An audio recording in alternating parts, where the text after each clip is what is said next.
Welcome to Simply Fleet. Let's see how to create an ad hoc work order.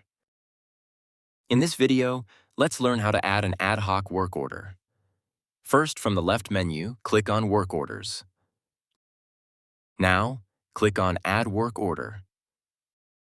Start by selecting a technician and a vehicle. Then choose the priority. You can pick low, medium, or high, depending on how urgent the job is. Next, set the due in time. This is when the task should be done. Now, let's choose the issue. You have two options. If the issue is already created for that vehicle, then click on Issues associated with this work order and pick the issue from the list. But if the issue has not been created yet, then just explain the problem in the comments box. After that, you can add notes or progress. These notes can be added by the admin or the technician. They help keep track of the work and are useful when you search work order history later. And that's it.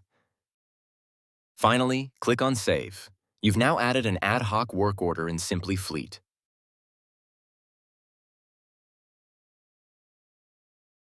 Try it yourself today.